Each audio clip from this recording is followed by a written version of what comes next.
muchas gracias a todas las organizadoras por la invitación. La verdad que, mucho gusto de estar compartiendo con Amaya y con Susan y con todas ustedes como esta propuesta, ¿no? de seminario, de conversación, de autoformación y de, como decías, de seguir nutriendo las redes de intercambio de lo que vamos pensando, de lo que vamos haciendo en uno y en otro lado. Así que sí, la verdad es que febrero aquí es un mes que todavía es verano, que estamos en otros años en plena preparación ya en asambleas de la huelga. Este año es más complicado y también de eso podemos hablar después, y muchas de las instancias organizativas, algunas están virtualizadas, otras se están haciendo en escala más pequeña, pero bueno, eso es algo también que me parece interesante conversar. Como ustedes me propusieron hablar de la huelga feminista, y es uno de los temas que trabajo en el libro La potencia feminista, que en el Estado español está publicado por Traficantes de Sueños, que es de libre descarga. La verdad es que yo escribí este libro, y lo comento un poco tanto en términos como metodológicos como políticos, al interior del proceso mismo de la huelga feminista de estos últimos años, y en ese sentido es un libro que va combinando, digamos, momentos muy prácticos, ¿no? De qué era lo que se discutía, con debates y conceptualizaciones sobre la cuestión del trabajo, de la feminización del trabajo, de la precarización del trabajo, que yo venía también estudiando y trabajando desde hacía varios años. Entonces, lo que yo propongo en uno de los capítulos del libro iniciales, pero que de alguna manera impregna toda la investigación del libro, es tomar a la huelga feminista como un lente de análisis, pero a la vez dando cuenta que es un lente analítico que se desarrolla desde una práctica política, ¿no? Entonces, tratar de pensar en esa doble dimensión permanente de, bueno, cómo ha servido en estos últimos años la huelga feminista como método cartográfico, es decir, para mapear, para pensar qué es el trabajo hoy, desde qué realidades concretas de trabajo hablamos cuando hablamos e interpelamos y organizamos la huelga feminista.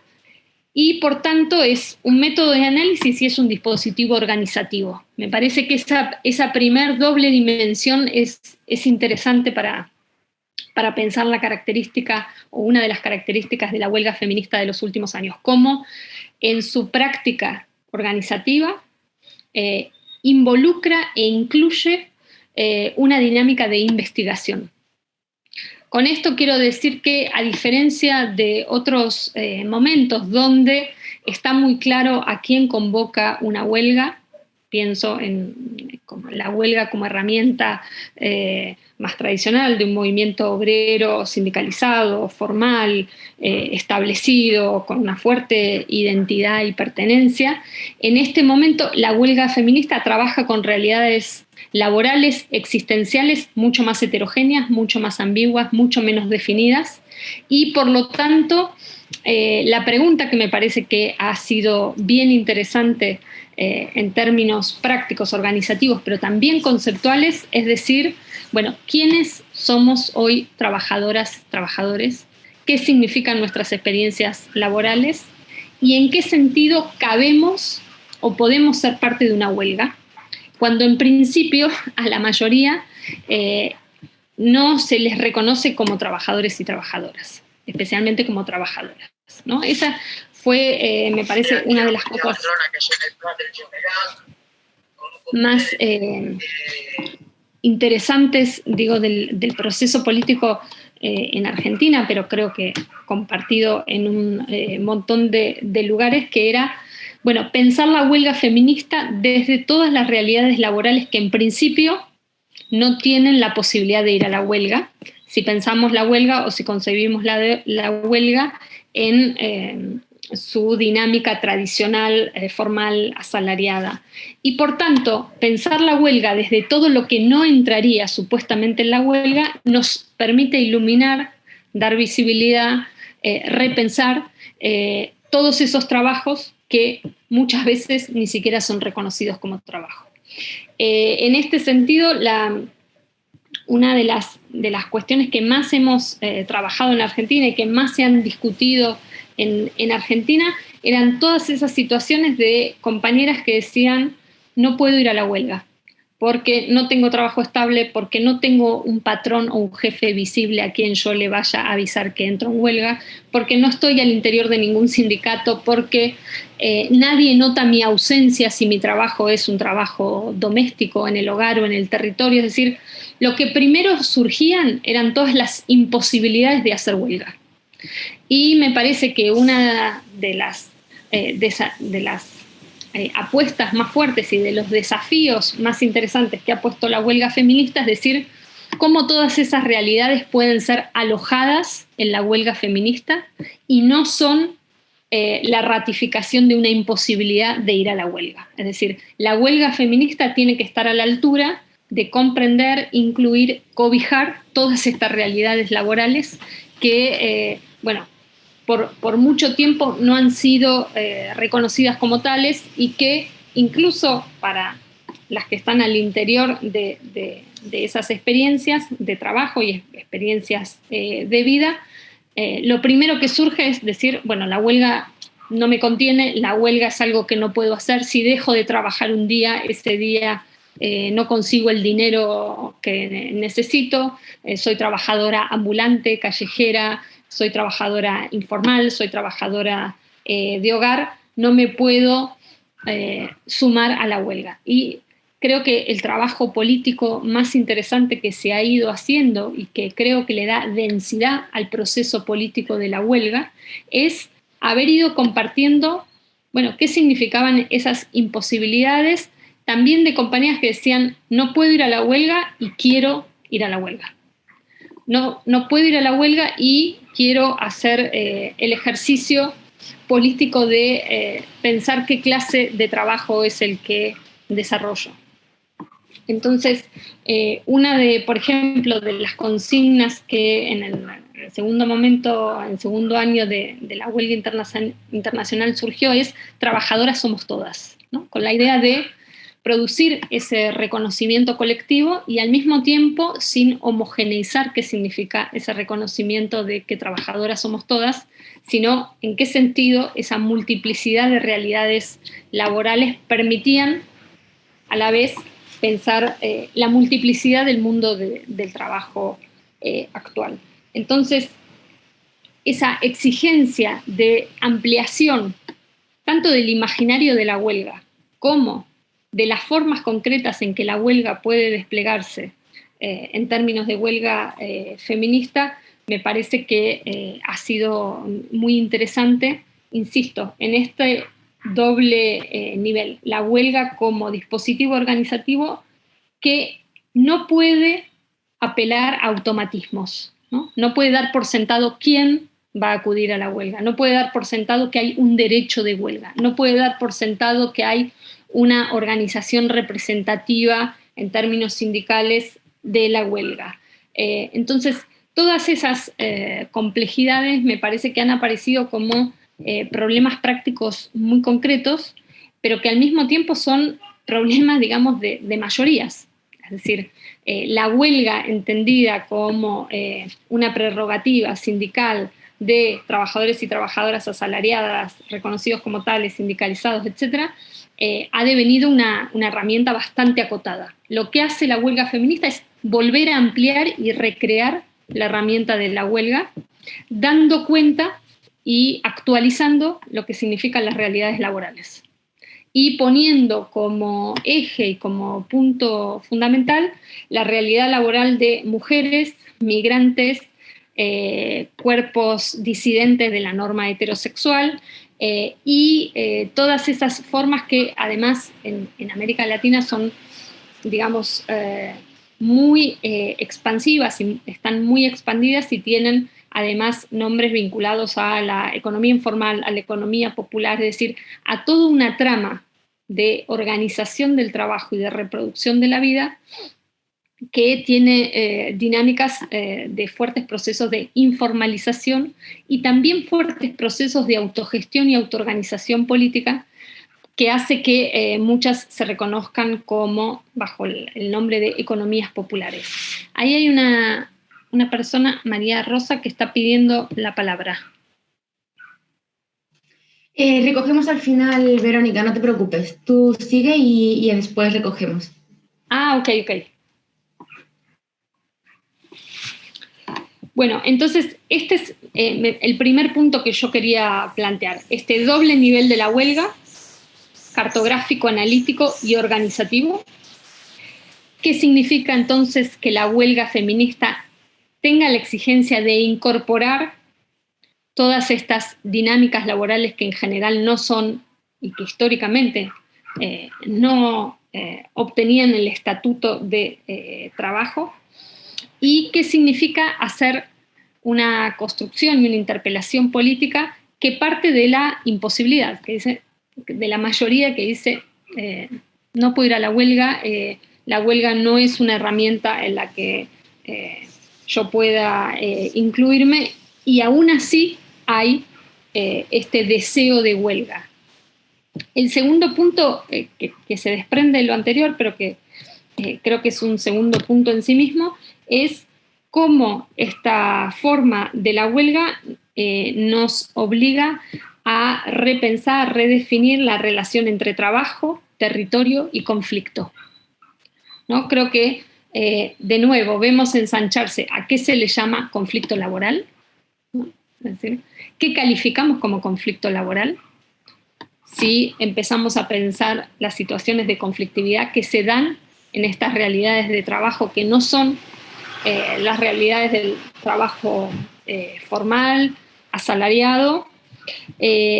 Entonces, ¿cómo se visibilizan conflictos que tienen que ver con el trabajo, que tienen que ver con las dinámicas de explotación y de resistencia a la explotación, y que sin embargo no son claras o fácilmente reconocibles como conflictos laborales, ¿no? Con el imaginario, con las categorías, con las maneras que tenemos de identificar conflictos laborales? Esto significa también que hay una expansión de lo que podríamos llamar los territorios de la explotación que exceden, como se viene analizando hace tiempo, pero que lo vemos en concreto, que exceden a los territorios clásicamente reconocidos como territorios del conflicto laboral, digo, los lugares de trabajo más clásicos, la fábrica, el empleo, para pensar justamente otros territorios, y en particular a mí lo que me interesa y trabajo en el libro es la expansión de lo que podríamos llamar territorios domésticos, que no son solo el hogar, sino también las maneras en que los territorios domésticos organizan las tramas de la reproducción de la vida por fuera del hogar, en conexión con el hogar, pero en una espacialidad ampliada que va más allá del confinamiento hogareño. Entonces, creo que esa redefinición de lo que entendemos por trabajo, de los territorios donde podemos ubicar esas formas de trabajo, y por lo tanto la ampliación necesaria de la idea de conflictividad laboral, es también lo que ha permitido una ampliación de las alianzas políticas. Creo que ese es, de nuevo, empieza a haber, quisiera marcar de nuevo este doble plano, ¿no? Una ampliación conceptual de lo que entendemos por trabajo, territorio y conflicto, que está indisolublemente ligada a una dinámica organizativa, política, de entonces cuáles son las alianzas políticas que se habilitan y que a la vez exhiben y demuestran esta ampliación de lo que llamamos conflictos laborales, territorios de explotación y por lo tanto formas y conceptualizaciones del trabajo. Creo que aquí la huelga ha hecho un gran trabajo, además de mostrar cómo las formas de explotación van directamente ligadas a mandatos de género y a estructuras de violencia sexista, ¿no? De manera práctica, creo que la huelga ha sido un enorme, y diría de masas, momento en el cual se articuló la violencia sexual, las violencias machistas, con las violencias económicas, con las violencias laborales, con las violencias neoliberales, podríamos decir, de manera más amplia. Creo que esa reconceptualización de la violencia también ha sido un logro de la huelga feminista, porque ha permitido trazar, digamos, los vínculos de por qué los femicidios, las violencias machistas, los abusos, los acosos, que son en general lo que aparece como más visible o lo que se propagandiza más cuando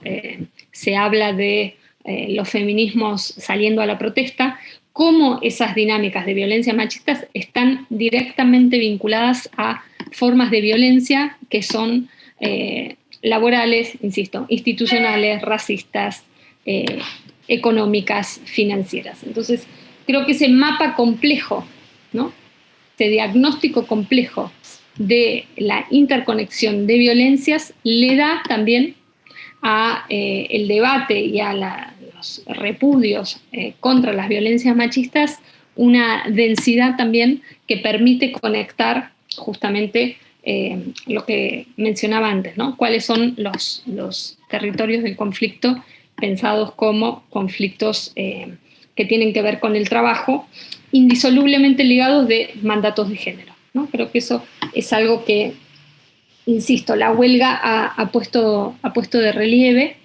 y ha, de alguna manera, desplazado los lugares a veces estereotipados de o se lucha por violencia doméstica o se lucha por cuestiones del trabajo, o se lucha por cuestiones identitarias o se lucha por cuestiones vinculadas a la explotación. Creo que ha habido en el ejercicio organizativo de la huelga una importante manera de ir trenzando esas dinámicas, ¿no?, y de no hacer como estancos o espacios estancados y separados de esas cuestiones. El tercer punto que quería plantear es justamente esta expansión de debates y de visibilización de lo que es el trabajo reproductivo, ¿no?, lo que ustedes vienen trabajando en este seminario. Creo que la aparición del espacio de la reproducción como un espacio estratégico, como un espacio comprendido no solo de reproducción de la vida en un sentido, digamos, automático y naturalizado, sino como un espacio de conflictividad permanente, como un espacio donde hay dinámicas de explotación cada vez más intensivas. Ha sido otro de los puntos decisivos, digamos, de la huelga, iluminar ese espacio de la reproducción social y sobre todo conectar lo que sucede hoy en la reproducción social, en la manera en que garantizamos la reproducción de la vida, con una lectura del neoliberalismo. Es decir, ¿por qué el neoliberalismo, digamos, toma al espacio de la reproducción social como un espacio privilegiado de privatización y por lo tanto de extracción de valor? ¿Sí?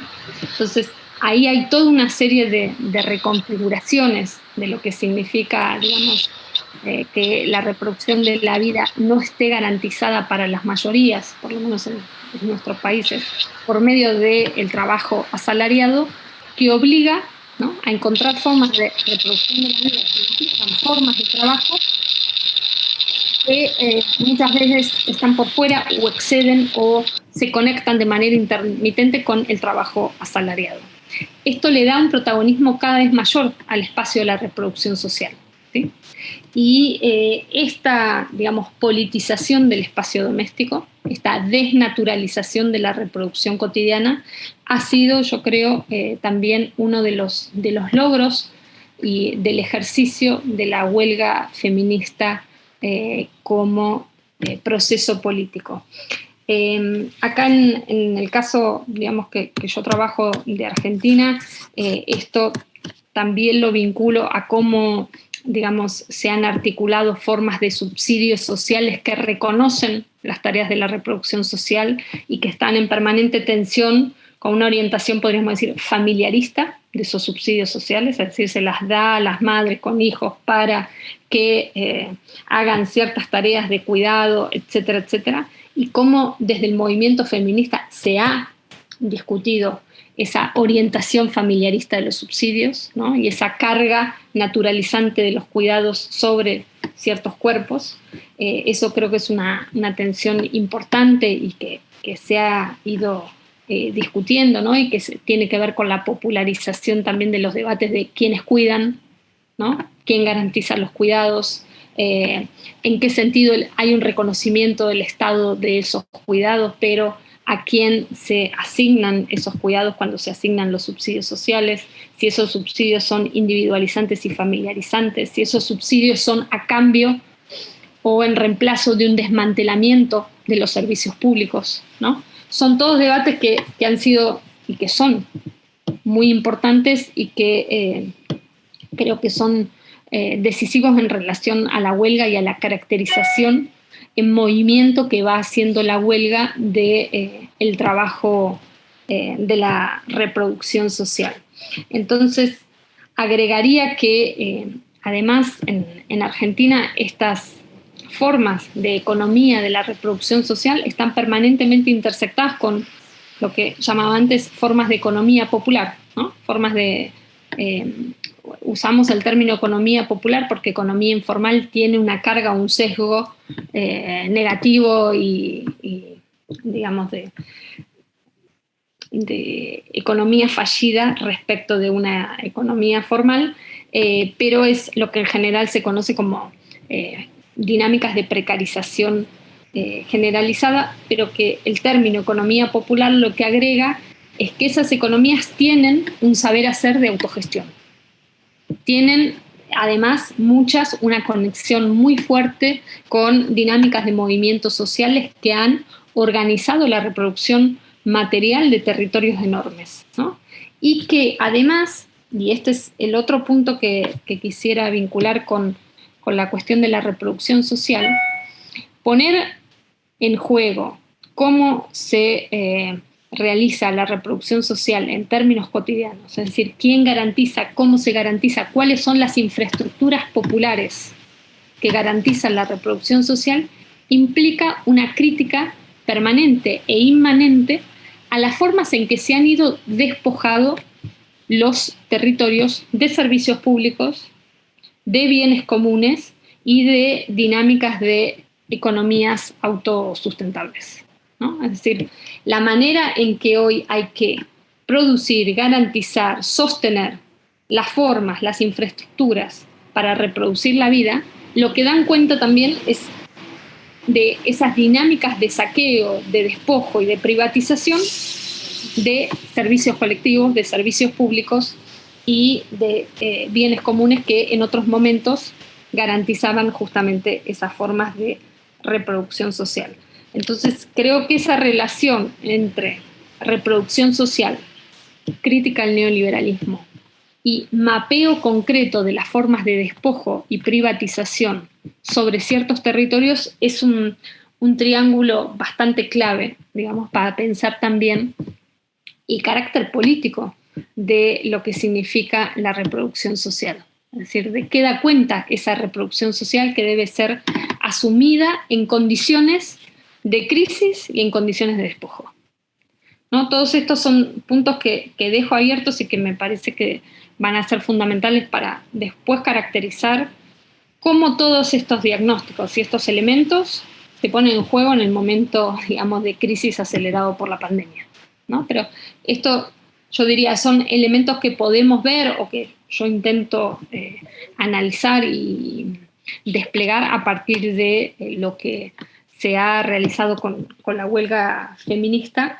y que, por lo menos en Argentina, pero creo que en muchísimos lugares también, lo que ha pasado es que estas discusiones, estos vocabularios, estos reclamos, estas maneras de organizar demandas que han puesto sobre la mesa los feminismos, digamos, no eran tan masivos hace algunos años.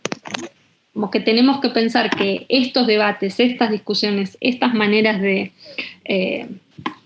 visibilizar lo que es, por ejemplo, los terrenos de la reproducción social, cómo ahí se aterrizan nuevas formas de explotación del trabajo, cómo se articula el trabajo reproductivo y el trabajo productivo con las dinámicas de despojo y de saqueo de los territorios, son cuestiones que, digamos, tienen que ver hoy no con discusiones solo especialistas o solo analíticas, sino también con maneras muy extendidas de discutir en nuestros feminismos, creo, qué es lo que reclamamos, qué es lo que deseamos, cuál es el tipo de crítica práctica que se está haciendo desde la organización política de los feminismos.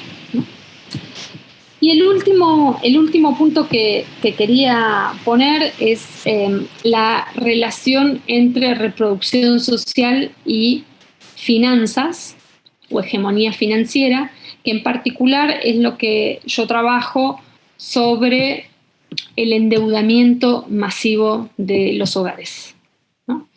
Este libro que mencionaba Julia al principio, que escribí con Lucy Caballero, que se llama Una lectura feminista de la deuda, lo que hace es hacer la genealogía del proceso por el cual la mayoría de los hogares, sobre todo de los hogares más empobrecidos, de los hogares más precarizados, tienen un índice histórico de endeudamiento, como nunca, ¿no?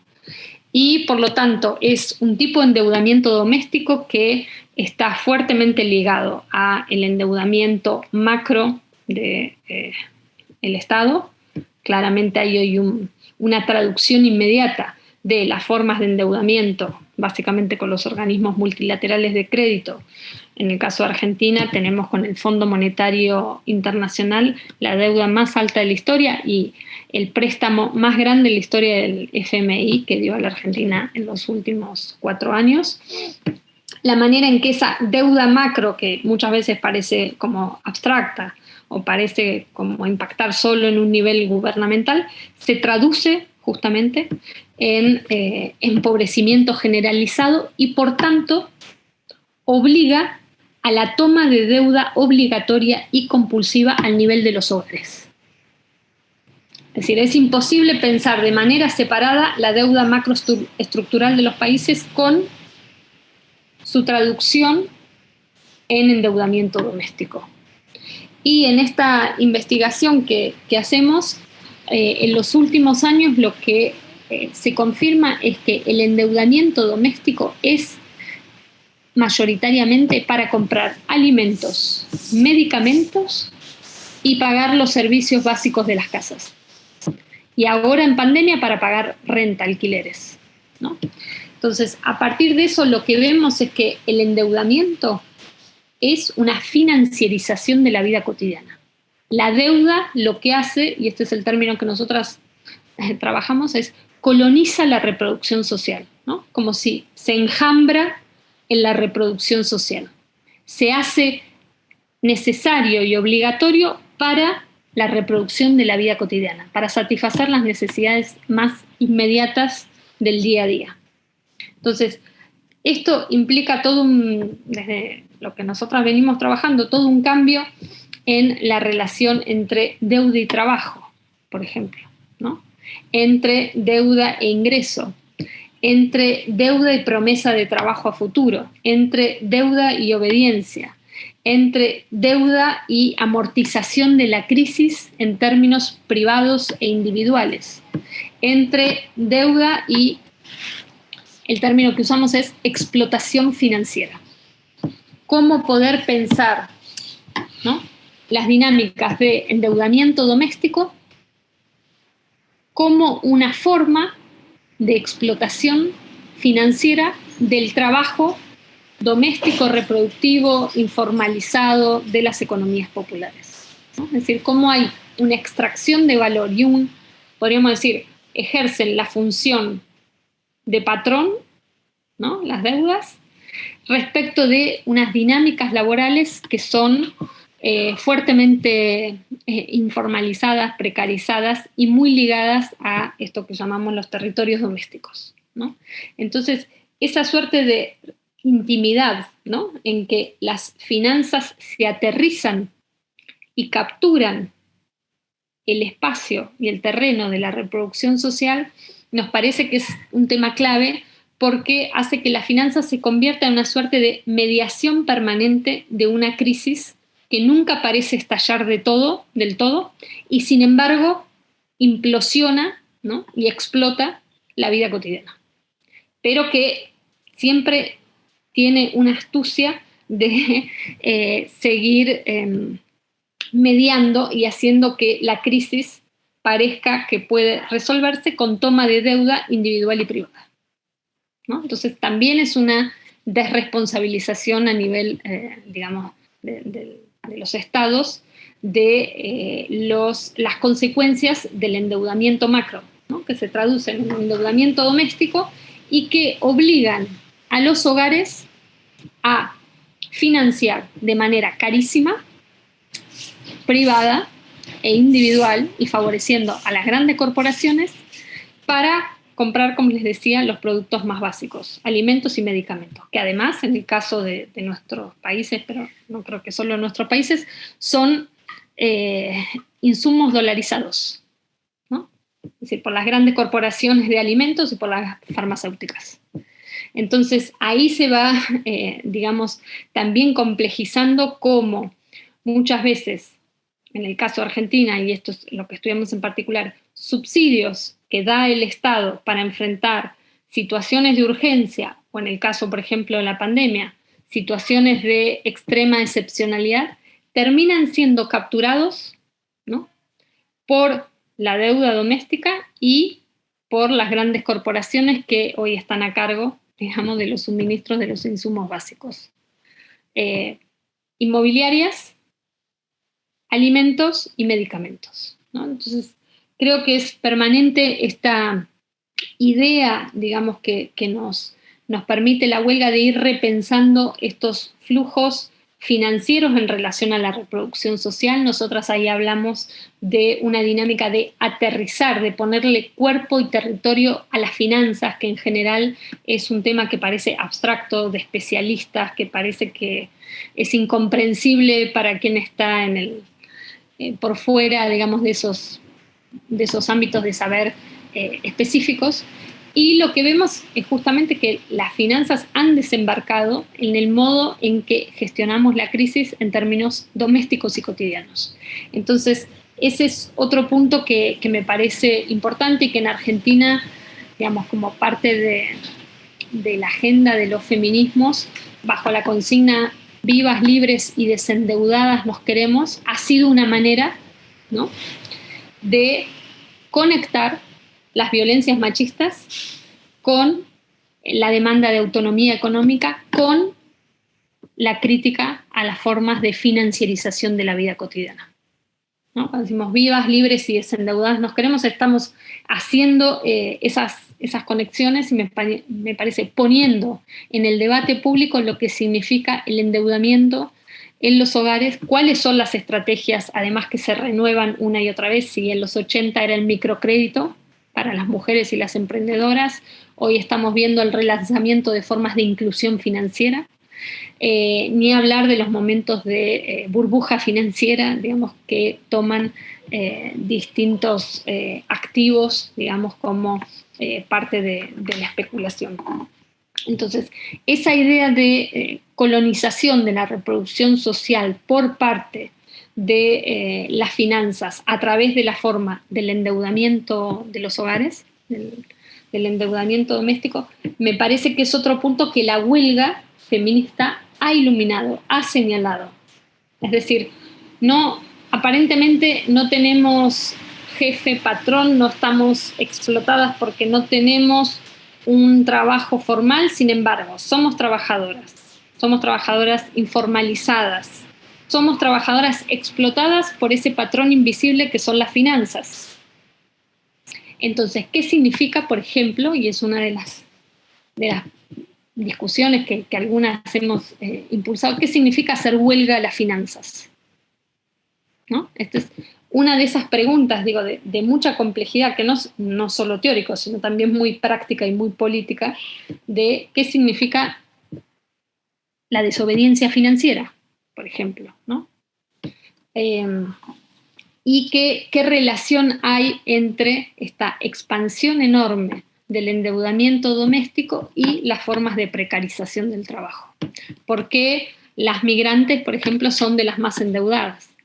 A la vez que la deuda permite migrar, la deuda comanda, ¿no? Trabajo a futuro, que implica que no sabes cuántos años vas a trabajar para terminar de pagar tu deuda, y en relación a las remesas que vas a pagar, a mandar para pagar otras deudas que también tenés en tu país de origen, pero a la vez deudas, como le decías, para sostener el cotidiano más inmediato, es decir, de comida, de alimentos, de cuentas del teléfono celular, de emergencias médicas, ¿no? Es decir, la deuda se va impregnando en esa gestión cotidiana de la vida. Y eso implica que nos chantajea y nos obliga a aceptar condiciones cada vez más precarias de trabajo. Porque lo que es estable es la obligación financiera. Yo sé que de acá a no sé cuántos años voy a tener que pagar esa deuda.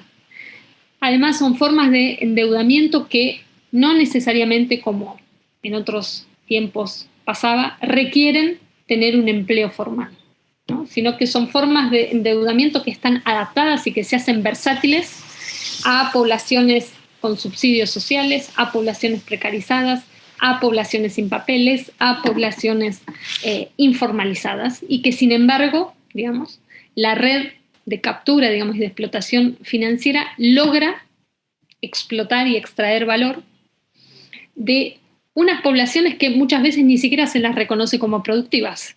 Ahí hay una paradoja también importante que las finanzas aprovechan. No hay un reconocimiento político, muchas veces, de esos sectores como trabajadores, como ciudadanos, como sectores productivos, y sin embargo, sí se los reconoce cuando se les endeuda, ¿no? Entonces, ahí creo que hay un desfasaje muchas veces entre las formas políticas de reconocimiento de quienes trabajan, quienes producen valor, y la capacidad de las finanzas de hacer ese reconocimiento perverso, ¿no? De dónde se produce valor y de extraer valor de esas formas de trabajo, insisto, precarizadas, múltiples, intermitentes y muchas veces no reconocidas como trabajo. Entonces... Pero, perdón, 5 minutos, ¿vale? Sí, cierro con Perfecto. estos 5 minutos, así damos paso al debate, digamos. A mí me parece que ha sido bien interesante y que sigue siendo interesante cómo estos elementos, digamos, que han emergido, que se han discutido, que se han debatido, que se han puesto en términos de práctica política en estos últimos años con la huelga feminista, han sido un insumo fundamental para el diagnóstico de qué es lo que estuvo pasando en el último año de pandemia, ¿no? Yo creo que sin esa perspectiva feminista de qué es el trabajo de la reproducción, qué significa la explotación financiera de nuestro derecho a la vivienda, qué significa la explotación, digamos, el trabajo que va vinculado también al extractivismo sobre ciertos territorios, es decir, cómo conectamos ahí dinámicas de extracción y de explotación en una misma lectura, cómo, digamos, el espacio de cuidado y de intensificación del trabajo reproductivo ha sido lo que se caracterizó como trabajo esencial durante la crisis, cómo al mismo tiempo hay una disputa abierta sobre quién va a pagar la crisis. Y, digamos, fórmulas, digamos, o consignas feministas que están siendo para mí de mucha orientación política cuando se dice no vamos a pagar la crisis ni con nuestros cuerpos ni con nuestros territorios, ¿no? ¿Qué significa que somos trabajadoras y trabajadores esenciales, pero que en tanto tal les reclamamos derecho y no solo aplausos? Es decir, hay una cantidad de fórmulas muy sintéticas que a veces las vemos en consignas, pero que creo tienen mucha inteligencia colectiva y mucha acumulación, ¿no? de debates de estos últimos años que han sido, me parece, fundamentales en este año que vivimos y que seguimos atravesando, para entender, digamos, y lo digo en términos muy generales y abstractos para cerrar, pero después lo podemos abrir, cómo las formas del capital se reconfiguran reorganizando dinámicas de reproducción y producción. Y cómo estas formas que se vienen discutiendo en el seminario de la reproducción, ¿no?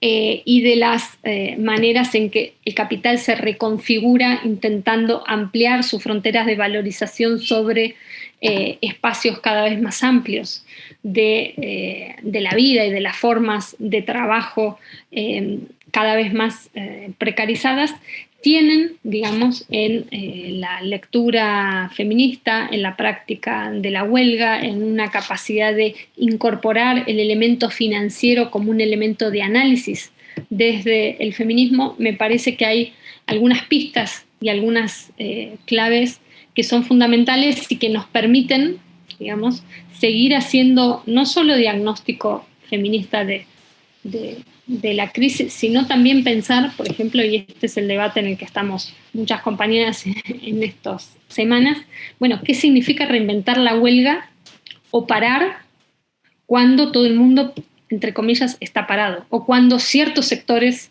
decisivos para nosotras y nosotros están parados, ¿no? Entonces, por ejemplo, en Argentina, ¿qué significa parar cuando el aumento de la desocupación es enorme? Cuando, digamos, el aumento de la pobreza es inédito, histórico, cuando algunas veces se pensaban, bueno, huelga de consumo si hoy nadie está pudiendo consumir las cosas básicas de la reproducción de la vida. Entonces, ¿cómo estamos, digamos, exigidas a repensar de alguna manera estas formas de la huelga feminista que han implicado, digamos, ocupaciones masivas, ¿no? De las calles, de las casas, de los debates, de una manera que de nuevo ponga en valor todos estos años de discusión y de organización. Y cierro solamente diciendo que en ese sentido fue muy importante, por lo menos en Argentina, todo este año que pasó, mantener la urgencia y la importancia del reclamo del derecho al aborto, por ejemplo. Porque rápidamente con la pandemia se dijo, bueno, eso pasa a un nivel que ya no es de urgencia, no tiene, la agenda sanitaria y de salud ahora está concentrada en otras cosas, y hubo un gran esfuerzo organizativo, político, militante de los feminismos de decir, esto es ahora, esto es parte del diagnóstico de las urgencias que estamos haciendo, se están garantizando abortos durante toda la pandemia. Hay una discusión sobre qué es el sistema de salud y la soberanía sobre los cuerpos y los territorios, y se forzó justamente, bueno, esto que terminó con esa victoria tan importante para nosotras y nosotres del derecho al aborto, ¿no? Entonces, creo que de nuevo estamos obligadas a repensar la huelga en estas condiciones tan particulares en términos globales, ¿no? Bueno, muchísimas gracias, Vero. Creo que nos viene muy bien, ¿no? Todos los aportes que nos has hecho para pensar este momento que, aunque por un lado, ¿no?, tiene como muchas oportunidades, porque como tú decías, se ha puesto de manifiesto, se ha hecho súper evidente todo lo que estábamos, ¿no?, ya diciendo con la huelga y todo lo demás. También estamos en un momento muy complicado, ¿no?, a la hora de movilizarnos, a la hora de organizar el próximo 8 de marzo. Estamos en un momento, al menos de este lado, en el que el feminismo pues ya no tiene esta potencia que tuvo en la última ola, ¿no?, de organización de huelgas y demás. Entonces, resituarnos, repensar bien contra qué estamos peleando y también entender bien cómo se está reconfigurando el propio sistema capitalista y cuál debe ser nuestro papel ahí, yo creo que es muy interesante. Creo que el tema de la financiarización, por ejemplo, es uno de los temas que el movimiento feminista aquí no hemos explorado. O sea, sí que es verdad que aquí hay movimientos como la PA o los movimientos en contra de la pobreza energética, que sí que han explorado un poco más el tema de las deudas, el tema del endeudamiento a nivel doméstico y demás, pero no es un tema que dentro del movimiento lo hayamos asumido, y menos desde una desde una crítica al sistema ¿no? de la deuda a nivel de la deuda pública estatal y de los procesos de endeudamiento, ¿no? Que es uno de los temas que va a venir, pues, porque la salida de esta crisis, ¿no? Ya lo estamos viendo, se va a hacer en base a créditos enormes, endeudamiento enorme de los estados y de las empresas, que luego pues sabemos a quién le va a tocar pagar, ¿no? Si no hacemos nada para impedirlo. Bueno, vamos a dar paso al debate. Como os decía antes, animaros a pedir palabra en el chat. Y os voy dando turno. De momento ha pedido María Rosa, así que si quieres empezar. Muchas gracias por la charla, fue muy instructiva, pero mucho más instructivo fue tu libro, en el sentido de que, bueno, se contempla más ampliamente todo lo que expresa, ¿no? Desde lo que es la realidad de Cataluña, fundamentalmente, y Barcelona en particular, aquí desde el año desde el 2017. María Rosa, te escucho muy cortado. ¿Ustedes también? Ay, sí, ha habido un fallo ahí. A ver, vuelve a probar. A ver, yo tengo desactivado el micro. No sé si ahora queréis sí, que hable más alto o... Vale, me acercaré más y veré a ver, así podéis entender. Lo que decía, desde el 2017 más o menos, he podido apreciar al leer el primer capítulo del libro, que es lo que era final, obviamente, porque está muy bien, aspectos comunes en las problemáticas respecto a lo que era la huelga, lo que es el trabajo, lo que es, lo que es enfrentarte a los sindicatos, por ejemplo, que lo trabajas muy bien. Pero yo tengo dos preguntas. La primera es, veo que en tu disertación o tu discurso insistes constantemente en la política neoliberal. En lugar, es decir, cuando yo veo, por otro lado, que tanto la política neoliberal como la política socialista confluyen en la misma estrategia, en idéntica estrategia, y es como que se apoyan una y otra. Entonces yo te pregunto... Perdona, María Rosa, es que no, se vuelve a cortar. No sé si me oyes. A ver, voy a intentar escribirte, es decir, en el discurso... tú hablas de... sí. ¿Puedes quitar el micro, María Rosa, para ver si te escuchamos mejor sin vídeo? Que a veces funciona mejor. No. Espera un momentito. Detener el vídeo, sí. Vale. Ahí a está. Ver ahora. Ahora, a ver. Sí, mejor.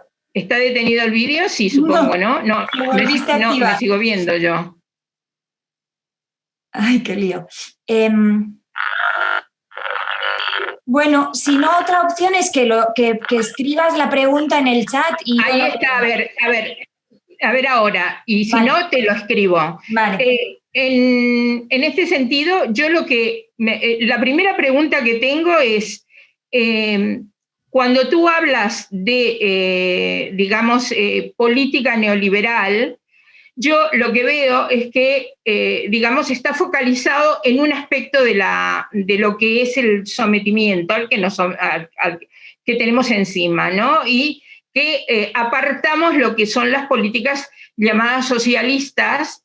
Y en este sentido, me pregunto, cuando ambas, una y otra, se apoyan mutuamente, ¿por qué no englobamos todo? ¿Por qué no lo englobas todo en lo que es el sistema capitalista patriarcal, que es concretamente contra lo que estamos luchando? Esa es la primera, es decir, ¿cuál es la razón por la que tú discriminas una parte de la otra? Y la otra pregunta que quería hacerte es que leyendo el primer capítulo al que debíamos trabajar y discutir, tú en la página 47 dices, no hay reforma o revolución, sino simultaneidad o temporalidades que funcionan en disyunción. Aquí mi pregunta es, ¿tú haces referencia a este aspecto desde dentro de lo que es la política feminista exclusivamente o en un marco mucho más general? Y en relación a eso, también quería expresar, yo soy de Sindillar, trabajadoras del hogar, en su gran mayoría todas migrantes y todas racializadas, y estamos confrontadas con el problema de la ley de extranjería, ¿no? Entonces, es decir, cuando hablamos de reforma o cuando hablamos de posturas radicales, es decir, no sé hasta qué punto las posturas reformistas lo único que logran es dar más tiempo al opresor para poder transformar, ¿cómo decirte?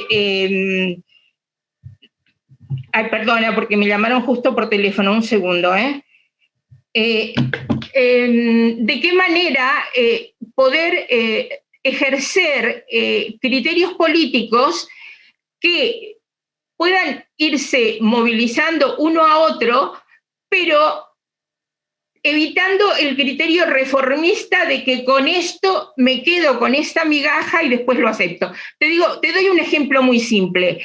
La reforma de la ley respecto a las trabajadoras del hogar. Pedimos una de nuestras viejas reivindicaciones, es la incorporación al régimen general de la seguridad social, para poder, digamos, incorporar derechos como la jubilación, el paro, el derecho a la maternidad, etcétera, etcétera, etcétera. Cosas que no están reconocidas dentro del sindicato de trabajadoras del hogar, digamos, dentro de ese trabajo. Entonces, nos han sido concedidos, por ejemplo, aquella 5 años vista en su momento. Vino el gobierno del PP y entonces con un decretazo nos eliminó directamente, directamente solucionó el problema, así, con un decreto, y entonces otra vez volvimos al punto inicial. Y estamos siempre en un punto inicial que no acaba de terminar. Es decir, es como una especie de día de la marmota que está en perpetuo funcionamiento. Entonces yo me pregunto en qué sentido realmente es cierto esto de la coexistencia de políticas reformistas y rupturistas, ¿cómo la expresas tú? Eso no lo tengo claro. Nada más de momento. Gracias. Vale, muchas gracias. Nada más ni nada menos. Perdón. No, muy interesante tu pregunta y bueno, y además justo, ¿no? Aterrizarlo en ejemplos concretos creo que es lo interesante de este debate. Si te parece, Vero, cogemos unas cuantas preguntas y luego te damos la palabra otra vez. Animaros, que no os veo muy animadas a preguntar, entonces venga, a ver quién más se anima. De momento ha pedido Julia. Vale, me pongo la cámara. Bueno, yo tenía como un comentario, pero aprovecho para decirle una cosa a María Rosa que me ha llamado la atención. Yo entiendo que cuando se refiere a políticas socialistas, se refiere a políticas del Partido Socialista y eso son estrictamente neoliberales. Quiero decir, no hay cuando Verónica habla de políticas neoliberales, obviamente está hablando, entiendo yo, de políticas como las que puede aplicar el Partido Socialista aquí, que no son políticas socialistas. Es decir, diferenciamos una política socialista de llevar socialista en el nombre de tu partido. Es como por simplemente eso, ¿no? Me parece como importante. Y de hecho, seguramente el Partido Socialista en el Estado español sea el partido de régimen que más ha contribuido a la implementación del tipo concreto de capitalismo que es el capitalismo neoliberal, ¿no? Por muchas cuestiones, entre otras las épocas en las que ha tenido que gobernar, pero ahí está, ¿no? Y no, yo quería hacer como un comentario sobre el tema, sobre la cuestión de la ampliación de la huelga, ¿no? Porque a mí como esta parte que quizá comentabas más en la primera parte de la introducción o de la charla, me parece como súper interesante, un tema que también aquí le hemos estado dando muchas vueltas y hemos estado pensando mucho, ¿no? Y a mí siempre me han surgido como dos dudas o dos cuestiones en torno a eso. La primera es, obviamente, una ampliación, digamos, de las fronteras simbólicas es importante, ¿no? Pero ¿cómo se hace para que esa ampliación vaya más allá de lo simbólico, ¿no? vaya más allá de una incorporación, digamos, simbólica de sujetos que hasta ahora efectivamente habían estado excluidas o excluidas de la huelga, ¿no? Y cómo esa incorporación se produce en términos de prácticas materiales y no simplemente de reconocimiento simbólico, ¿no? Eso para mí es como una de las cuestiones. Y luego, la otra vinculada a esto es que yo he trabajado bastante los movimientos obreros del cambio del siglo XIX al siglo XX y cada vez tengo más la impresión de que esto que de pronto es una novedad, ¿no? Y que nosotras vivimos como un acontecimiento, digamos, inaudito históricamente, no es más que una recuperación de prácticas que ya se hacían en momentos, y yo hablo obviamente desde Europa, ¿no? Donde el mercado de trabajo está mucho más, digamos, formalizado a ciencia cierta que en América Latina, ¿no? Pero ¿hasta qué punto no es en parte una recuperación de prácticas que estaban implícitas en lo que significaba la huelga hace siglo y medio? Es decir, cuando lees sobre procesos huelguísticos de mitad del siglo XIX, lo que te encuentras es que no ha habido todavía como una cristalización, una fosilización de los sindicatos hasta el punto en que conocemos ahora, que de hecho muchísimas huelgas no están vehiculizadas por sindicatos formales y que toda la comunidad participa de ellas, es decir, para sostenerlas, ¿no? Y que una huelga implica pues blindar comunidades enteras para que las fuerzas que van a la patronal no entren directamente a los barrios, implica cadenas de cocina comunales para... Entonces me parece que en cierto modo reimaginar la huelga que ha hecho la huelga feminista bebe, aunque sea de manera indirecta, de muchas prácticas que se daban hace eso, siglo y medio, ¿no? Y me parece como, bueno, no sé, como una cuestión bastante interesante para ir dándole vueltas. Bueno, aprovecho para hacer una pregunta yo porque no hay más palabras pedidas, pero bueno, si alguien más quiere pedir, pues os vuelvo a animar a aprovechar ahora porque luego ya no sé si dará tiempo a otra vuelta. Verónica, yo te quería preguntar dos cosas.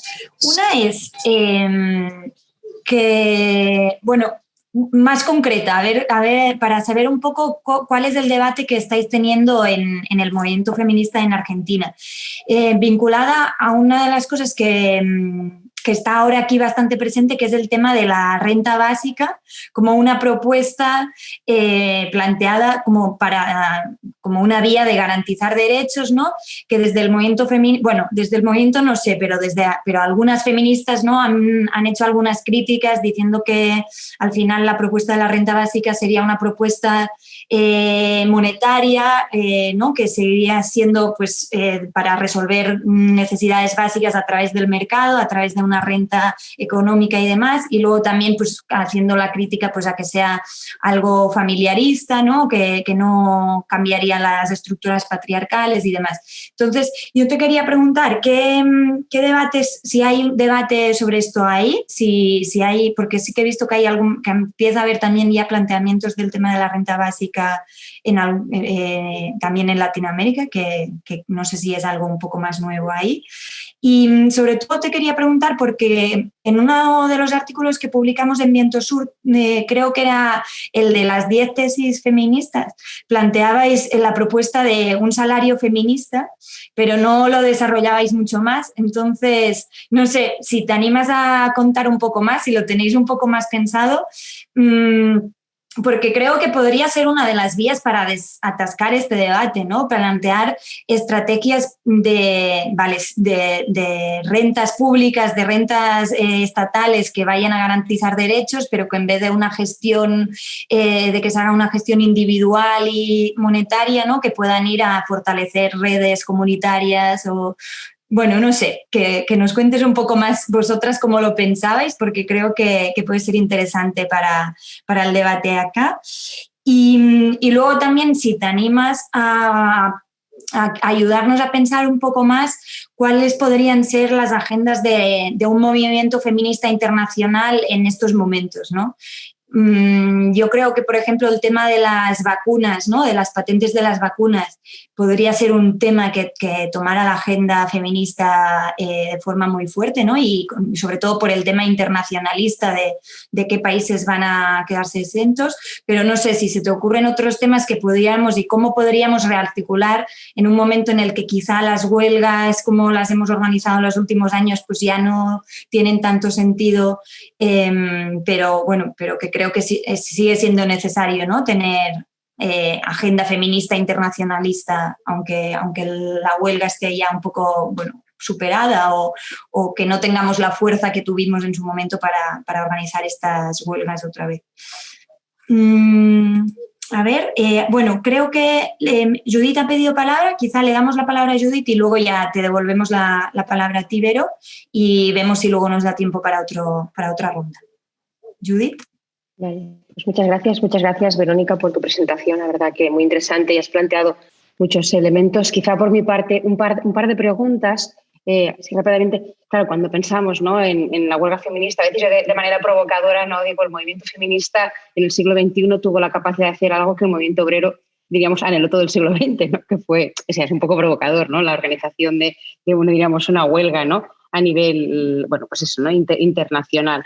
La cuestión es que, entiendo, ¿no?, y me parece muy importante, lo decías, esa expansión, ¿no?, del concepto de huelga. Al final la huelga, diríamos, ¿no?, es una herramienta, digamos, si lo pensamos, ¿no?, de los trabajadores, ¿no?, de los trabajadores y trabajadoras, ¿no?, digamos, quizás como el exponente más fuerte, más contundente, ¿no?, diríamos, de organización y de reivindicación, y con el movimiento feminista ha habido esta expansión, ¿no?, y reconceptualización de lo que puede ser una huelga en el siglo XXI con esas dimensiones, ¿no?, productiva, de cuidados, reproductiva. Y me preguntaba si también dentro de los trabajos o reflexiones que estáis haciendo, ¿no?, desde el feminismo, hay también una reflexión de cómo el feminismo, el feminismo puede ser un revulsivo para la agenda sindical. Es decir, se está a través también de toda esta, diríamos, ¿no?, análisis sobre la huelga, explorando, pensando, ¿no?, qué implica eso, no en lo que sería un hecho, diríamos, puntual, porque al final las huelgas, diríamos, aunque sostenidas en el tiempo, no dejan de ser, no diríamos, un acto en el tiempo, ¿no?, pero sobre todo la posibilidad podría ser el sindicalismo más del día a día, ¿no?, y lo que podría ser un sindicalismo que esté impregnado, ¿no?, de elementos pues feministas, lo que podría ser, pues no sé, un sindicalismo feminismo, dice, no, algunas, y a veces incluso no tienen artículo hablaba del feminismo de la reproducción social, ¿no? Entonces, no sé si hay en ese sentido de reflexiones, ¿no?, de cómo podría ser. Es decir, que también es poner mucha responsabilidad, ¿no?, al feminismo, decir, cómo puede además no ser revulsivo del sindicalismo, pero sí que me parece interesante, ¿no?, ver, pues eso, ¿no?, sí, no sé, hay nuevas formas, incluso se ven, ¿no?, en sectores feminizados nuevas demandas que van más allá de lo laboral, y hay cuestiones como poner los temas de corresponsabilidad y conciliación. Es decir, tanto las reivindicaciones como las formas en las que se articula, si veis, ¿no?, o no sé, o qué análisis o tenéis a través de eso, ¿no?, desde experiencias concretas a cuestiones más de análisis. Eso por una parte, ¿no?, me interesaba pues conocer tu opinión al respecto. Y luego la otra, aunque lo apuntabas un poco, era también saber qué trabajos estáis haciendo, cómo estáis enfocando el 8 de marzo de este año, diríamos, ¿no?, y los siguientes pasos. Un poco también a la línea, ¿no?, que alguna compañera comentaba, este año, ¿no?, con el tema de la pandemia. Luego, además, también lo que veíamos, una cierta dificultad en mantener una huelga feminista, ¿no?, todos los años, y en algunas dificultades, ¿no?, para quizá ampliarla. No sé si nos podías compartir quizá algunas de las reflexiones así más inmediatas que estáis teniendo en torno a la huelga, pues resultaría interesante. Muchas gracias. Bueno, acá me anoté todo, espero poder responder. Empiezo con lo que planteaba María Rosa. Además de que tomo esa aclaración que hacía Julia, ¿no?, de lo que significa el Partido Socialista en relación al desarrollo de políticas neoliberales para el caso del contexto español, pero creo que expansible a otros contextos. Yo creo que uso la noción de neoliberalismo como una manera de decir capitalismo neoliberal. No es una estrategia para no hablar de capitalismo. Me parece que es más bien pensar cuáles son las inflexiones específicas de las dinámicas de acumulación de capital en este momento histórico. y que como neoliberalismo es un término a la vez mucho más popularizado, ¿no? Mucho más de uso corriente y a la vez en disputa de qué significa cuando hablamos de neoliberalismo, por esa misma versatilidad del concepto, pero también porque tiene un uso público mucho más, difundido. Creo que es importante como profundizar y caracterizar el neoliberalismo como un momento, digamos, del modo de acumulación capitalista, y creo que lo que hace los análisis feministas es decir, bueno, ya está claro que no se puede dejar de pensar capitalismo sin, como dice Raquel Gutiérrez Aguilar, pensar en ese triángulo que es capital, como capitalismo, colonialismo y patriarcado, ¿no? Yo creo que hay una serie de teorías, de discusiones, mínimo desde los años 70 para acá, pero no solo, como lo conceptualiza en el libro Sue Ferguson, pero digo, cómo se van actualizando esos debates, que lo que me parece actualmente interesante es que esas discusiones sobre el carácter capitalista, colonial y patriarcal de lo que estamos confrontando hoy, empiezan a arraigarse y a ser parte de lenguajes y de prácticas, digamos, cada vez más amplias. Es decir, antes me parece que esas caracterizaciones quedaban, digamos, en fórmulas analíticas no tan masivas. En ese sentido, la discusión sobre el neoliberalismo me parece que tiene de interesante eso, que es un término y un vocablo usado muy profusamente. Entonces, que intentar caracterizar y discutir de qué hablamos cuando hablamos de neoliberalismo, cómo conceptualizamos las violencias como violencias neoliberales, en qué sentido el neoliberalismo está expresando esta dimensión de capitalismo colonial patriarcal en su inflexión actual, en qué sentido el capitalismo está, o podríamos discutir, está reorientándose hacia una nueva configuración o articulación entre producción y reproducción. Me parece que son maneras de ir difundiendo el debate, precisando algunos términos y poniéndolos en circulación. Entonces, esa es como la primera cuestión, que en el libro mío anterior, La razón neoliberal, justamente lo que yo trabajo es cómo dejar de pensar el neoliberalismo como, digamos, una de las formas más comunes en que se lo suele nombrar, que es, bueno, las políticas de los grandes centros y los think tanks internacionales que derraman sobre ciertos países unos planes de reestructuración del Estado, de empobrecimiento, que efectivamente es así, y América Latina. El neoliberalismo es indisociable de las dictaduras y del terrorismo de Estado. O sea, no hay origen del neoliberalismo sin pensar represión estatal de un ciclo de luchas obreras, populares, estudiantiles, culturales, ¿no? Entonces, el origen del neoliberalismo en nuestro continente es impensable sin esa masacre del terrorismo de Estado. Entonces, eso además pone unas genealogías que me parece que, por lo menos desde América Latina, es importante discutir y reafirmar, porque si no a veces la secuencia y, digamos, la narrativa del origen del neoliberalismo es predominantemente euroatlántica, y la, digamos, fase actual de convergencia entre neoliberalismo y conservadurismo, incluso neoliberalismo y algunas hablan de fascismo, aparece como una suerte de desvarío, de desvío, de anomalía respecto de un neoliberalismo que venía siendo más o menos progresista, más o menos, podríamos decir, capaz de una gubernamentalidad no tan violenta, y sin embargo lo que vemos en América Latina es que esa relación es parte del origen del neoliberalismo, ¿no? Entonces ahí creo que hay una cuestión interesante, con toda la complejidad de lo que significa en términos, digamos, de los análisis que abrevan mucho en las formulaciones Foucaultianas, ¿no? De pensar lo que hace el neoliberalismo en términos de subjetividad.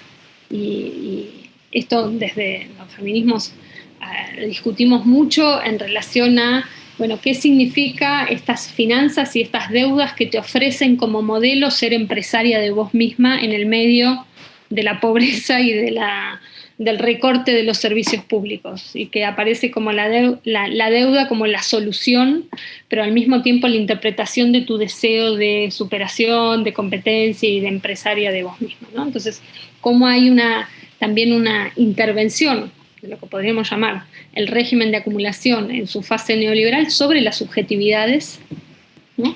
Y entonces la complejidad que tiene también la organización y la interpelación en términos políticos cuando el neoliberalismo toma a la subjetividad como una materia prima de la producción de valor, ¿no? Eso nos mueve, digamos, y nos pone ante una serie de problemas y de discusiones que me parecen muy importantes, y por eso ahí están clave también los feminismos, los transfeminismos, ¿no? Porque trabajan justamente la dimensión de la subjetividad, y en qué sentido la dimensión de la subjetividad, de la moralización, es clave en las estructuras de explotación, ¿no? Entonces, esas fórmulas, ¿no? que los feminismos, los transfeminismos saben y vienen históricamente trabajando también, hoy son fundamentales, son claves, porque es ahí donde se articulan estas formas neoliberales neofascistas, ¿no? Son las maneras de procesar de manera conservadora, fascista, por ejemplo, la pobreza, ¿no? Y de traducir en fórmulas de inseguridad, de miedo, de racismo, lo que significan las dinámicas de empobrecimiento colectivo. Entonces, creo que ahí hay todo un terreno muy importante, ¿no?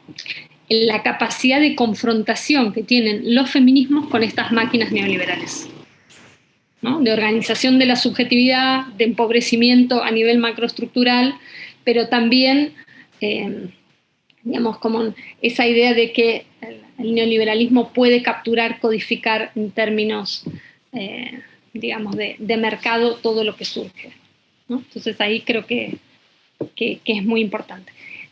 Paso ahí a esta pregunta que vos haces sobre la cuestión de reforma-revolución, que es, hay una frase que yo utilizo de Rosa Luxemburgo, que la trabaja muy bien la filósofa alemana Frigga Haug, que Rosa Luxemburgo habla un par de veces de un realpolitik revolucionaria, ¿no?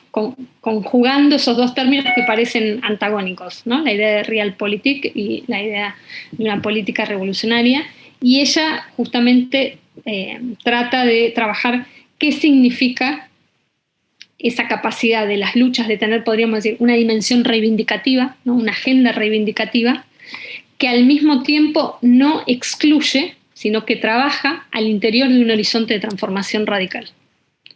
Cómo desarmar de alguna manera ese binarismo, digamos, entre reforma y revolución. Y yo en el libro lo trabajo para pensar, por ejemplo, algo muy concreto como es, bueno, ¿qué significa demandar al Parlamento la ley del aborto?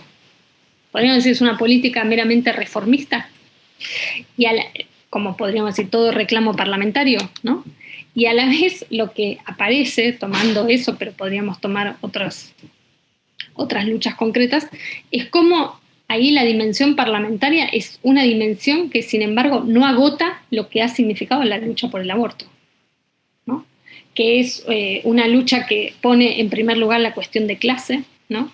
De quiénes son las que pueden pagar el aborto cuando el aborto es ilegal y clandestino, y por lo tanto carísimo, que pone en discusión qué significa el contrato, digamos, social ciudadano como contrato sexual, qué significa que hay una legislación patriarcal sobre ciertos cuerpos que tiene analogías muy fuertes con la explotación de ciertos territorios, es decir, todas esas cosas que han traído los debates también sobre educación sexual, sobre cómo organizar la vida por fuera del régimen heterosis patriarcal. Es decir, todas esas debates y prácticas que ha implicado la discusión sobre el aborto, me parece que es una buena escena, una buena imagen para pensar esta dinámica, digamos, que yo ahí le puse ese nombre porque me parece muy inspiradora esa imagen de qué significa hacer política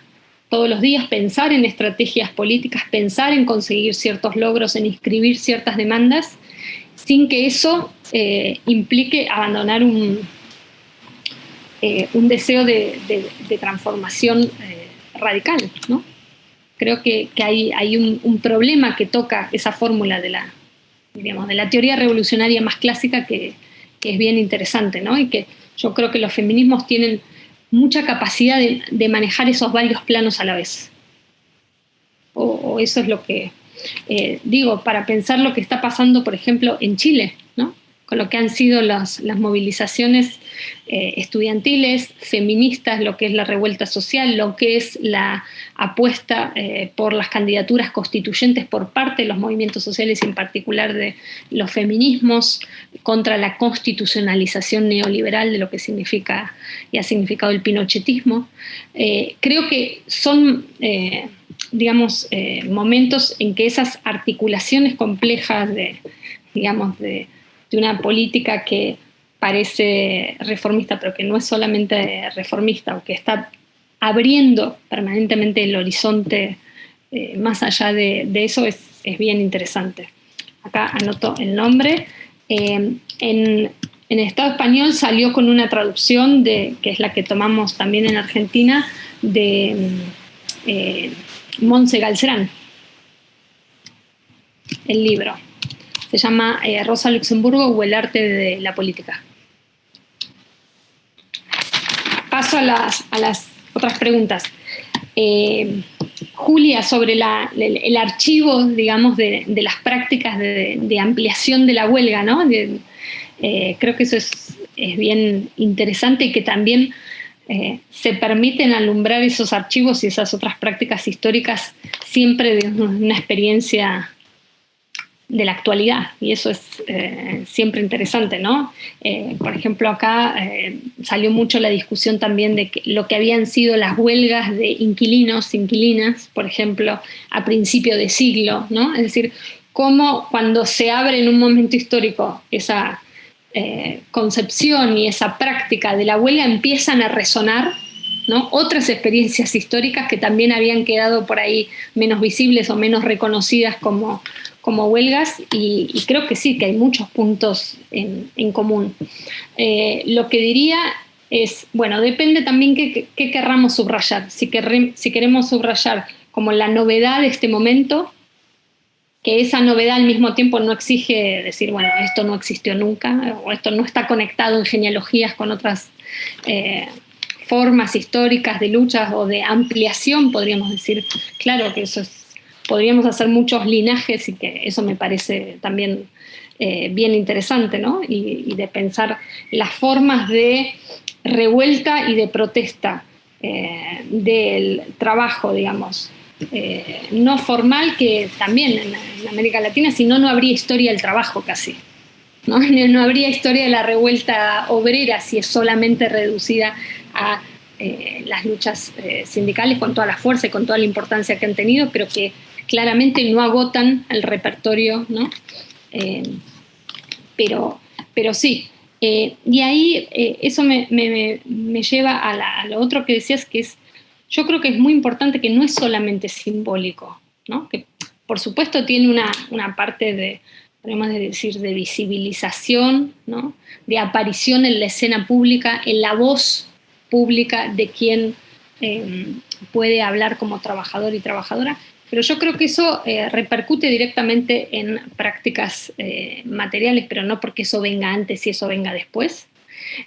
Por ejemplo, en Argentina eso es muy claro en las dinámicas de sindicalismo de la economía popular, ¿no? Formas, invención y creación de herramientas gremiales para dinámicas laborales de economía popular informal y que hoy, por ejemplo, están siendo conectadas o discutidas en relación a la organización sindical de los trabajadores y las trabajadoras de plataforma.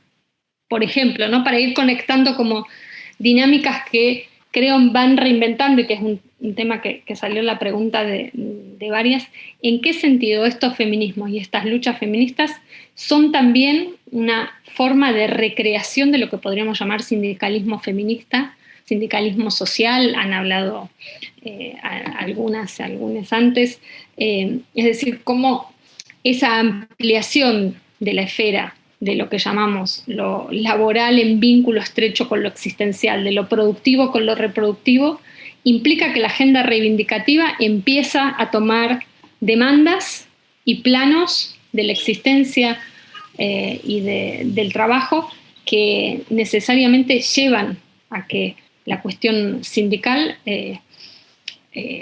refiera a luchas y a reclamos que antes se suponía que o estaban resueltos o se resolvían de otra manera, ¿no? Que no necesitaban una lucha de carácter sindical gremial para conquistarlos. Entonces, me parece que es muy material el reconocimiento de valor de esas actividades, que es lo que permite reclamar derechos, reclamar salario, y que permite pensar en formas organizativas, ¿no? Y por lo tanto, también empujas muy concretas sobre redistribución, sobre apropiación de la riqueza. Creo que eso es importante. Incluso, digo, para discutir, y acá paso a lo que preguntaba Julia, la otra Julia, sobre la renta, para discutir cómo, por ejemplo, los subsidios sociales no son parte de la caridad, no son parte de subsidios de dádivas, sino que son parte de un reconocimiento de la productividad de esos sectores y de la producción de valor de esos sectores. Yo creo que eso, por lo menos en Argentina, ha sido una discusión muy importante, ¿no? Sobre todo a principios del siglo, con los movimientos sociales, en particular con los movimientos de desocupados y desocupadas, que primero decían, reclamamos subsidios del Estado, pero no estamos dispuestas a cumplir la contraprestación que dice el Estado, sino que nosotros vamos a organizar qué hacemos con ese dinero, en primer lugar.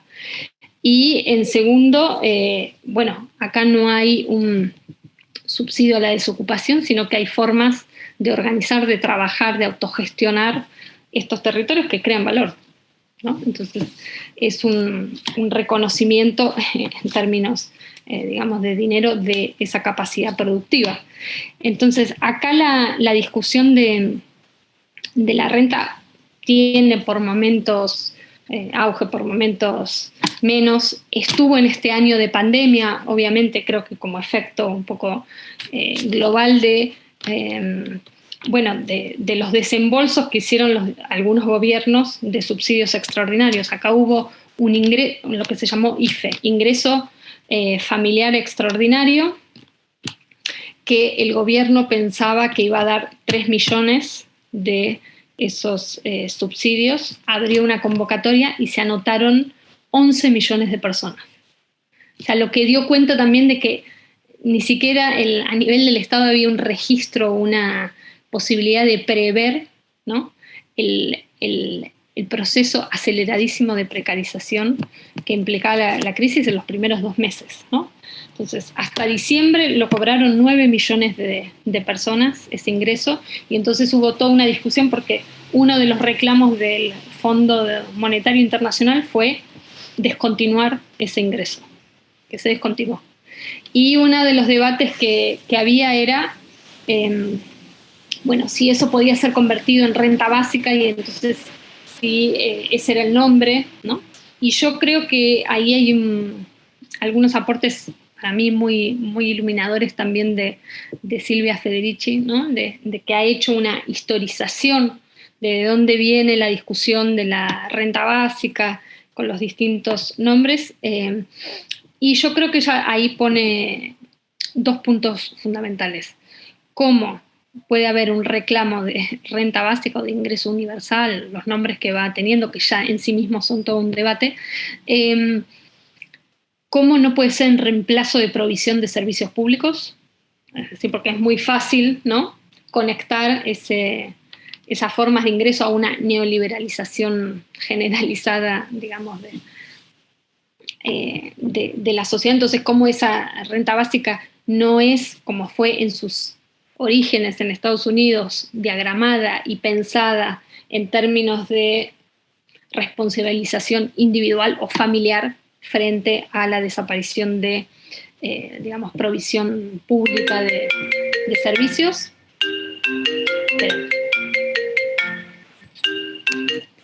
Y en segundo lugar, también cómo esas luchas van conectadas a luchas salariales, ¿no? Cómo no desconectar digamos, me parece esas cuestiones es importante.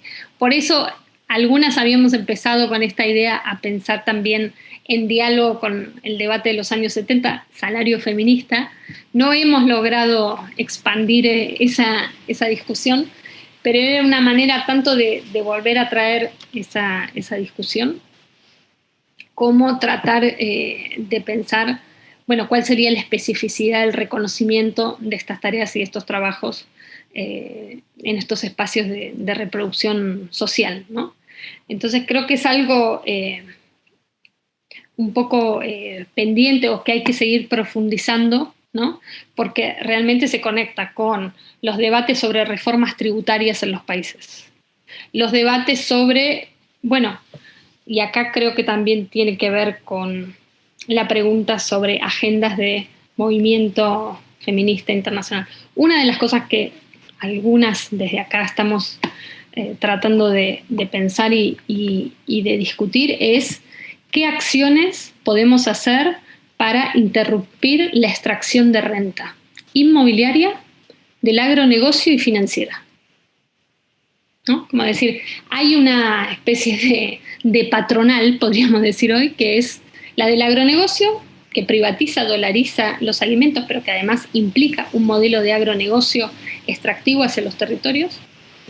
La de inmobiliaria, porque además está claramente conectado, por ejemplo, los incendios contra bosques con el negocio inmobiliario, que incendia, pero también los desalojos y las burbujas hipotecarias, ¿no? Que son parte de esa renta extraordinaria inmobiliaria, y esas dos están conectadas con la renta financiera, que va desde el endeudamiento doméstico hasta el modo en que se valorizan los activos inmobiliarios y cómo cotizan en bolsa los cereales del agronegocio, ¿no? Entonces, nosotras, una manera, algunas que estamos discutiendo, es qué sería, ¿no? Como programa de algunas luchas, pensar que están haciendo acciones que interrumpen la extracción de renta, ¿no? Es una clave, digo, para pensar, bueno, hay un montón de luchas anti-extractivistas contra los desalojos, luchas a favor del desendeudamiento de los hogares, luchas contra la especulación inmobiliaria, luchas contra, digamos, estas formas de valorización que podríamos caracterizarlas o pensar que son luchas concretas, porque por un lado las podemos ver que se desarrollan en lugares muy locales, muy concretos, pero que están interrumpiendo una extracción de renta que es global, inmediatamente global. Sí, ahí dicen, exacto, ahí me parece que entra muy clave toda la dimensión, digamos, ecológica, ¿no? Y de crisis civilizatoria ecológica de este momento, pero también los desarrollos claves del ecofeminismo, y que en América Latina eso tiene el lenguaje muy fuerte del anti-extractivismo, ¿no? Entonces yo creo que a partir de luchas en las que se ve muy claramente cómo hay una confrontación directa con la extracción de renta, bueno, me parece que es un tema interesante para pensar en términos de agenda transnacional, ¿no? Porque además son todos flujos globales que se aterrizan en dinámicas concretas. Y ahí lo que vos decías de las patentes me parece fundamental, porque la otra gran renta podría ser la renta de propiedad intelectual, ¿no? Patentes, datos, bueno, todo lo que sabemos de lo que significa esta extracción digital, ¿no? De información y de valorización. Entonces, bueno, eso creo que hay algunos puntos que son claves para pensar y que nos conectan, ¿no? Nosotras tenemos bastante relación con las compañeras de la PA, del Estado español, ¿no? Y de ver cómo los fondos de especulación inmobiliaria que están en Madrid, por ejemplo, tienen que ver con que son los mismos fondos que reclaman la privatización de las pensiones en México, y a la vez son fondos que están en Argentina como acreedores de la deuda externa, ¿no? Como mapear esos flujos que parecen tan abstractos, tan globales, tan lejanos, a la vez cómo se aterrizan, ¿no? en cada uno de los territorios, y a la vez cómo hay luchas concretas que que lo están confrontando me parece que es bien interesante, y lo de las vacunas creo que está buenísimo lo que planteabas. Ahora voy a lo de Judith también, a esta idea de la agenda sindical feminista. En Argentina, digamos, para las huelgas ha sido muy importante la dinámica del sindicalismo y de las compañeras en los sindicatos y de la alianza entre sindicalismo y feminismo, incluso de la convergencia de un sindicalismo feminista. Esta consigna que yo comentaba de trabajadoras somos todas surgió de esa alianza, pero además durante estos años, digamos, las compañeras en los sindicatos, primero que han peleado, digamos, lugares de visibilización, de poder que no tenían, ¿no? Así que el movimiento feminista en las calles también dio herramientas y dio visibilidad y dio poder a compañeras dentro de los sindicatos, que son de las estructuras más patriarcales, digamos, que conozcamos. Por otro lado, permitió ampliar los debates dentro de los sindicatos de la propia agenda sindical, ¿no? Es decir, acá hicimos también muchas alianzas para la discusión de la reforma de pensiones y sobre todo de reforma de pensiones de amas de casa, y eso fue incorporado por la agenda sindical. Pero también, la capacidad que ha tenido las compañeras de los sindicatos acá en Argentina para, poner esta discusión, y que hoy se traduce en que cuando se habla de cuidados también se habla en términos de demandas sindicales, ¿no? Es decir, no se divide el ámbito laboral sindical del ámbito reproductivo de los cuidados, sino que hay un intento permanente de ir combinando estrategia sindical con apertura de lo que significó los feminismos. Entonces, cuando Judith, vos decías, bueno, más allá del momento de la huelga, cómo repercute o cómo se va organizando y estructurando una agenda que podríamos decir sindical feminista, diría, ahí es muy importante la cuestión de las jubilaciones y las pensiones. Eso ha sido tomado por la agenda sindical, la agenda de cuidados y el reconocimiento de trabajo reproductivo más allá de los cuidados en términos más amplios. Y eso acá en Argentina tiene también mucho que ver con el reconocimiento de quienes sostienen los comedores populares, las ollas, las clínicas de salud autogestivas, las campañas, lo que acá se llama promotoras de salud, pero también las promotoras territoriales de género, que son las redes territoriales que efectivamente se hacen cargo de la violencia doméstica, ¿no? Que tanto desde el nivel de asistir a las compañeras como acompañar los procesos de denuncia judicial, como armar estrategias de seguridad para las compañeras amenazadas, etcétera, etcétera. Entonces, ese reconocimiento, digamos, me parece, en términos sindicales, me parece que es importante porque, bueno, tiene que ver con estas figuras del trabajo. Hay compañeras en los barrios que dicen, bueno, nosotras somos las que nos encargamos de juntar la basura, de hacer que este barrio no se contamine, y nos reivindicamos como trabajadoras desde hace algunos años, ¿no? Creo que eso ha ampliado muchísimo y que para mí es muy interesante pensar en términos de sindicalismo feminista, de ampliación de esta agenda reivindicativa, que es agenda de acciones contra el endeudamiento, por ejemplo, como una dinámica de sindicalismo feminista, agenda de vivienda como una dinámica de sindicalismo feminista, agenda de cuidados, ¿no? Ahí dice el ejemplo de cruda cocida, es un ejemplo del libro. Si hay tiempo después lo comento. Y y lo último para terminar, respecto del 8 de marzo que nos toca, acá está recién empezando el debate porque hubo un agotamiento y pusimos todo en la calle el 30 de diciembre, entonces como que enero fue un momento de parate, aparte acá es pleno verano, o sea, recién ahora se están empezando conversaciones y viendo además en qué momento de pandemia vamos a estar para marzo, qué posibilidades hay. Hay un espacio en el que estamos, algunas que se llaman, fuertemente impulsado por las compañeras de Chile, de Argentina, de Italia, y de España, pero también de México, de Brasil, de Perú, bueno, de muchísimos lugares, que se llama Feministas Transfronterizas, que el domingo pasado hizo una asamblea con 2 ejes: diagnóstico de qué implica la pandemia en cada uno de nuestros territorios y el horizonte político de la huelga pensado desde ese diagnóstico, ¿no? Y entonces lo que surgía, creo, en todos lados, y que eso es muy impactante de ver cómo cada vez más hay esos diagnósticos comunes, ¿no? De lo que significó el incremento de la violencia machista en la pandemia, de lo que implica el encierro doméstico, tanto por cuestiones sanitarias como por cuestiones de falta de trabajo, etcétera, etcétera.